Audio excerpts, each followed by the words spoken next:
Hey gamers, this is Liz Davidson from Beyond Solitaire, and today I'm going to be reviewing Merv, Heart of the Silk Road. This is a Euro game designed by Fabio Lopiano, with art by Ian O'Toole, which as you can see is beautiful, and is published by Osprey Games. So here is Merv, all set up for a solo game, and as you can see, this thing is a looker. This is a beautiful example of Ian O'Toole art, and it's one of the main selling points of the game for me. I just want to point out, like, even where the cards sit, there's like little color coding to help you place everything just so, and there's just something about that that really pleases me. But as you can probably tell from the look of it, this is I'd say like a mid-weight Euro game that takes a little bit of time to learn, but then once you've gotten going, it is fine. So here we are in the city of Merv. The idea is to try to score the highest on this score track going all around the board. And I'm going to briefly talk you through some of the ways to do that without hopefully getting too bogged down in technicalities. Essentially what's going to happen is that this game takes place across 3 years, 1, 2, 3, and each year has 4 turns in it. So there are 12 turns in the game. The first turns are going to feel really quick, and later turns are going to take a bit longer because there's just going to be more that you're able to do and a lot more to be looking at and thinking about. So in a solo game, what's going to happen is you've got 3 players, but only one is human, one is you. So you've got you have the corrupt magistrate, and then you have the high courtier. So what's going to happen is you're going to play your turn just the way any human would. The corrupt magistrate is going to play according to some very cheap, unfair rules because they are in fact the corrupt magistrate. They're going to have a whole turn. And then the high courtier is also used in a 2-player game, and all they do is vie for turn order to be annoying and place buildings. And as in a 2-player game, the way the high courtier is going to work is basically one person will choose the space that the high courtier goes on, and the other will choose the actual building. And there's a way for you and the corrupt magistrate to do that. But essentially what will happen on a turn is that each player is going to choose a spot somewhere along this row, or this one, depending on which turn it is. So turn 1, everyone's along here. Turn 2, everybody places along here. Turn 3, turn 4, and then you'll have a new year. And then once you've placed your meeple, then what you're going to do is you're going to choose a place to either build a building or activate somebody else's buildings. So let's say that I want to go on the mosque track, which is over here.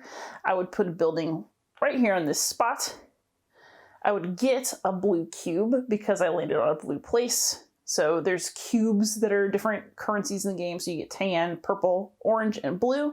So I'd take a blue cube, and then I would have a choice of what to do. So on your turn, once you've placed a building or activated a building according to your choice, then there are 3 options. You can gain favor, and that's something that you do down here. Basically, it allows you to score at the end of each year for wherever you're putting your meeples, but you have to have favor in order for the meeples that you place down here in different areas of court to actually score. So you need to have courtly favor so that you can place meeples in these different areas and then get bonus scores for them at the end of each year. If you don't want to gain favor, another option is to place a soldier. So if you want to place a soldier, that means putting one of your meeples right here on this spot. So let's say that for some reason I wanted to place a soldier here. Basically what that would mean is that my building was protected in case of a Mongol attack. So basically what happens is that in the 2nd and 3rd years, as you can see down here, you get some Mongol invasions, and basically they come in and they destroy parts of the city. And if you have unprotected buildings, then you lose them, and then that part of your engine and part of your resource generation dies off, which you don't want. If you don't want to place a soldier, then your last choice is to take the action associated with the building spot that you just activated.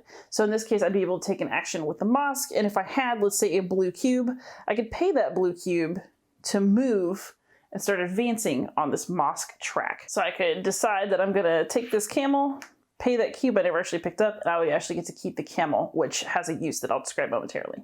So there are several different action types you can take based on the building, but because your opponents are in here jockeying with you, that's going to create some problems because they're also going to be aiming for different actions and giving you trouble. But essentially, you can do the mosque track. You can take a wall action where you take one of these walls, you pay a resource cost for it, and then you place it along the sides of the city in order to protect your buildings or the buildings of others.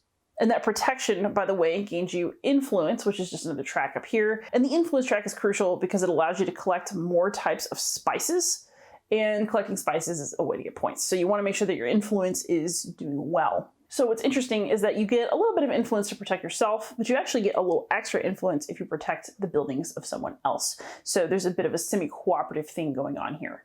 Other things this board will let you do are place courtiers down here so that you can score later, which is pretty key.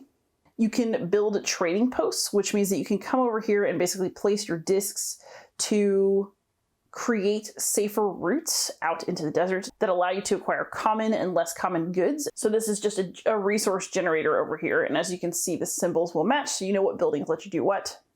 This is the library. You want to collect scrolls because scrolls allow you to pick up breakthroughs that give you special bonuses throughout the game, some of which are extremely valuable, such as letting you trade a cube as any color, or basically other things that make it easier to score, easier to gain advantage. And you can also come over here and collect goods cards. And you want to be sure that you have some options here, because once you take cinnamon, for example, if you can only trade one sort of good based on your influence track, well, guess what? You can't pick up anything but cinnamon until you get a little further up in your influence. The other thing that you can do with all those resources you're collecting, by the way, is come out here and fulfill contracts, which are also really nice because they are a way to score points. Scrolls that you use to fulfill a contract, by the way, also still allow you to get breakthroughs. So it's totally worth spending your scrolls to fulfill these.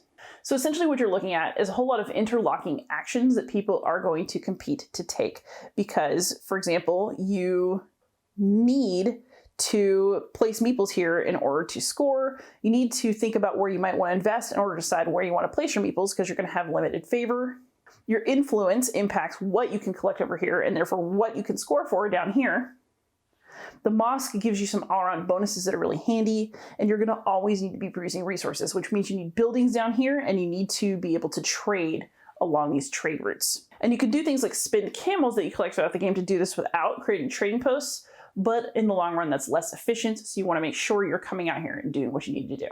And so back to the middle, because that's the trigger for all of these different actions, you're coming here and you're activating buildings. And I'm not looking at any rules in particular right now, but let's say that a meeple is here and a meeple is here. Basically what's going to happen is that they're going to place buildings along here, and then you're going to figure out who's actually the first player in the next round. So if you go by default, it's going to be yellow, blue, and then red will go first, because it's just the most advanced along the row or column who is going to be first.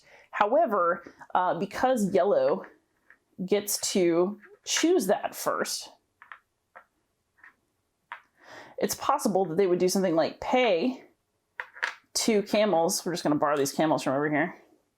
They would put camels down for each spot they wanted to advance. And then you get sort of like a camel consolation prize as you get forced back in the line. So because really wanting a certain action is going to make you want to go first, you might want to collect some camels and force your way up. And that's something that both of the AI players in this game are going to do. They're going to want to go first, and it breathes some of that multiplayer feeling back into the solo game. So another thing that's kind of interesting about this game is that the more buildings of your color you have along a row or a column, the more you're going to get out of each turn. So you can do something like place a building right here, maybe with the intention of taking another mosque action, but I'm also going to get a tan cube, a purple cube, and a blue one because I'm activating all of my stuff. There's also kind of fun stuff going on at the center where you can actually place a camel to take one of the bonuses in the center of the city. So you're going to want to spatially plan out your moves. The other thing that's interesting about this game, though, is that you can actually activate other people's buildings as well, but they get one of the resources that is on their buildings for doing that. So you don't want to do it too often because you're just giving free stuff to your enemy and not building any of your own board presence yourself. So again, this is one of those games where you only have so many turns. You're going to feel like there's so much that you want to do. It's going to make you a little bit crazy, especially because your opponents will be blocking you off at every turn, even in solo, and you will just want to get so much more every turn than you actually can, especially early on. So this is one of those games that I played very badly the first few times, and then I got a bit better because I had a sense of how all these interlocking mechanisms were going to fit. The other thing that's very cool is that this game does have a solo mode that's run by these simple cards. The rulebook is going to give you further direction in terms of deciding what the priority is going to be for the corrupt magistrate, how to make decisions for him, but you're also going to have these cards. And what's interesting is that there are 6 cards in the deck, There are 4 turns per year, but at the end of the year, after you've pulled these cards where he's going to try to take certain kinds of actions, so a library action, he'll go up to purchase some goods. He's going to make a bid on the favor track, or he's going to build caravan routes. What makes this interesting is that after he's taken these 4 actions during the year, you actually shuffle these 4 cards in the discard and put them back on top of the deck. So instead of being able to sort of predict, oh, he's going to do something different this turn that might not be in his interest, you essentially accidentally develop a strategy for the AI every game, because what happens is that they keep playing the same actions again and again, which kind of represents a player focusing on what they want the most. And then, of course, if the AI can't take an action, then it'll keep digging through its deck until it can.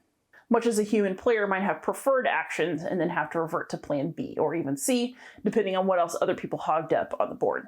So that's a bird's eye view of Merv. This is one of those games that takes a while to teach. It takes some practice to learn, but I wanted to give the best just overview possible instead of trying to hit every single point.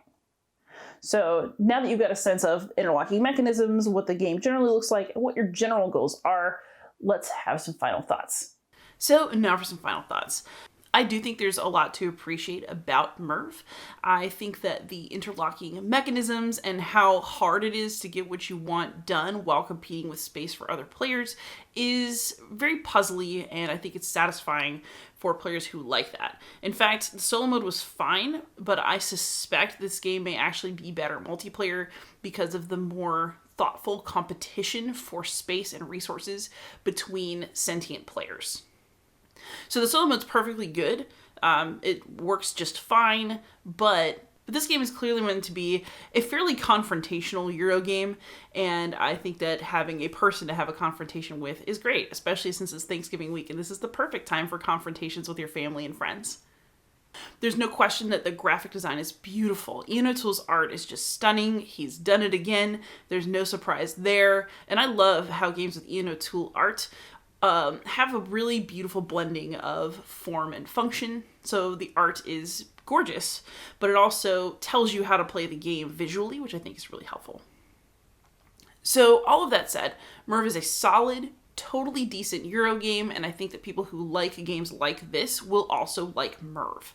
That said, I don't want to recommend it any higher than that for a couple of reasons. The first is that a lot of the mechanisms in Merv didn't feel fresh. They were put together nicely and everything in the game worked, but there are other Euro games that just get my heart pumping a lot faster. Like, I'd rather play Tricurion again any day. And I think that that's partially because even though everything works together fine in this game, I don't really feel like it's pushing the envelope of Euro games. It just feels like another Euro game in a different flavor for people who like them a little bit crunchy. So if you're just looking for that, this is gonna fit the bill. If you're looking for like the next life-changing Euro, then probably not Merv. The other thing that I think detracted from this one for me a little bit though, is that I don't think that the theme and the mechanisms were fully married to each other in the way that I really, really like. And I think that's where my sense of distance from this game comes from. So the theme of Merv, I think, could have been really exciting. I really like the idea of a Middle Eastern theme. I know that they hired a cultural consultant for this game. The art is spot on in terms of like making me recall my own travels to the Middle East. So I had high hopes for this. However, it actually just ended up feeling kind of sterile. Like, you really could have pasted any theme onto this game and it would have been fine. And I think that's kind of a waste.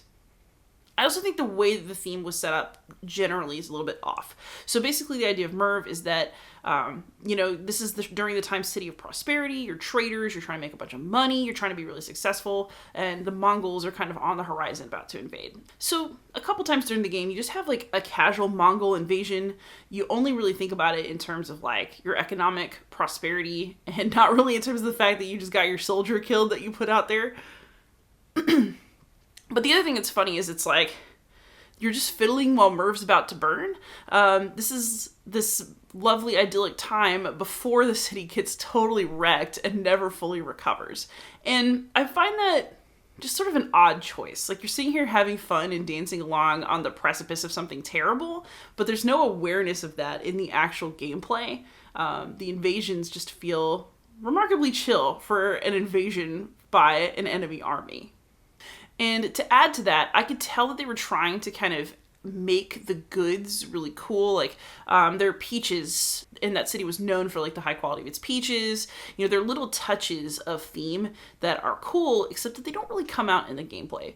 I really didn't feel like I was doing anything except pushing cubes. And a cube pusher has its place, but given a theme like this and art like this, I just felt that it was wasted, especially because there aren't enough games with great representation of the Middle East, of mosques, of all kinds of things that this game could have done, but instead really you could have just set this in medieval Europe and it would have been the same game. So I think the reason I don't get as excited when I play Merv is that it is functionally fine, but I looked at the theme, I got excited about the possibilities of that theme, and then the game really didn't deliver. And even in Euros, I like to really feel like I'm doing something that is aligned with the theme of the game. I find that makes them easier to learn. Merv's kind of a beast to learn, but I think it's because it's so abstracted. And I think it's equally difficult to teach for that reason. Because you can't just say, oh, you know. So for example, Lisboa is notoriously crunchy as a Euro game. I find that one a lot easier to learn and teach because everything in the game links to something real historically that has to do with the theme. And that's not really true in Merv.